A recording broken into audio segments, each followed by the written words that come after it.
Bismillahirrahmanirrahim. Assalamualaikum warahmatullahi wabarakatuh. Perkenalkan, nama saya Rizal Syawaludin, NPM 2031224, mahasiswa Universitas Teknokrat Indonesia, Prodi Informatika. Pada kesempatan kali ini, saya akan mempresentasikan eh, bab ketiga, yaitu mengenai building NLP vocabulary, yaitu adalah representasi teks dalam bahasa natural dan melakukan beberapa operasi matematika menggunakan bahasa Python. Coding ini akan menggunakan pustaka Natural Language Toolkit atau NLTK untuk pemrosesan bahasa alami dan pustaka NumPy untuk operasi matematika.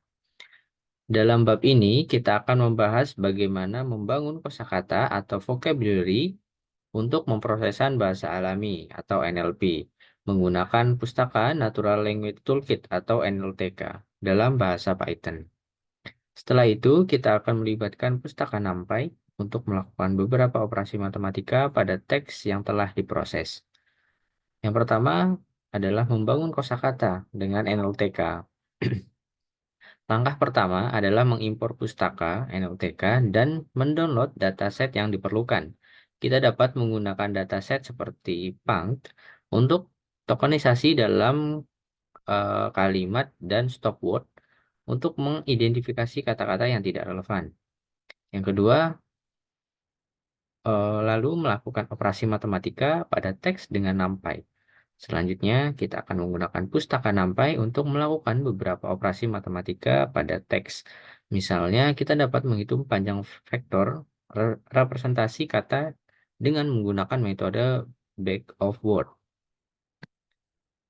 Lalu di sini kita dapat melihat kodenya, yaitu yang pertama kita melakukan import NLTK from NLTK tokenizer import word tokenize. Import NumPy as NP.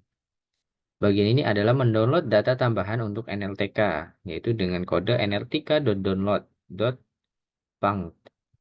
Lalu pada kode ini adalah berfungsi untuk mempresentasikan teks dalam bentuk vektor. Lalu di bawahnya yaitu adalah coding untuk contoh teks. Nah, ini contoh teks yang akan kita proses. Lalu pada bagian ini adalah menggabungkan kedua teks dengan combine teks sama dengan teks 1 ditambah teks 2. Lalu pada bagian ini adalah tokenisasi kata-kata unik. Lalu di bawahnya adalah representasi teks dalam bentuk vektor. Selanjutnya adalah kode ini operasi matematika, yang dimana pada kali ini kita mencoba untuk contoh operasi matematika penjumlahan vektor. Lalu yang terakhir adalah kode untuk menampilkan hasil saat kita running. Nah, di sini akan menghasilkan hasil seperti vektor representasi teks 1 sama dengan 0.11.0.1.1.0. Dan hasil penjumlahan vektornya adalah 1.1.1.1.1. Penjelasannya adalah 1. Menggunakan pustaka NLTK untuk tokenisasi kata-kata dalam teks. Kedua, membuat fungsi text to vector untuk merepresentasikan teks dalam bentuk vektor. Vektor ini berisi jumlah, maaf, vektor ini berisi jumlah kemunculan kata-kata unik dalam teks, menggabungkan dua teks untuk membuat teks gabungan. Keempat, mencari kata-kata unik dari teks gabungan dalam membuat daftar kata-kata unik. Kelima, merepresentasikan setiap teks dalam bentuk vektor menggunakan fungsi text to vector. Keenam, melakukan operasi matematika.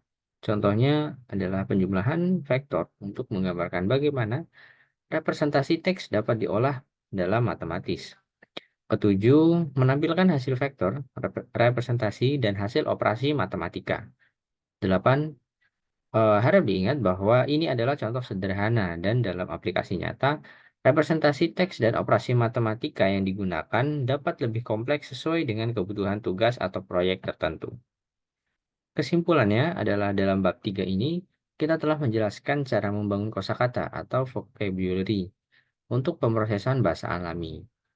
Menggunakan pustaka Natural Language Toolkit atau NLTK dalam bahasa Python, proses ini melibatkan tokenisasi kalimat dan kata, penghapusan stop word, dan pembentukan vocabulary dari teks yang diproses. Selanjutnya, kita juga dapat menggunakan pustaka NumPy untuk melakukan operasi matematika pada teks. Contohnya adalah menghitung representasi back of word dari sebuah teks dengan menggunakan vektor dan menghitung kemunculan-kemunculan kata dalam kosakata. Kombinasi NLTK dan NumPy memberikan kemampuan analisis bahasa alami yang lebih kuat.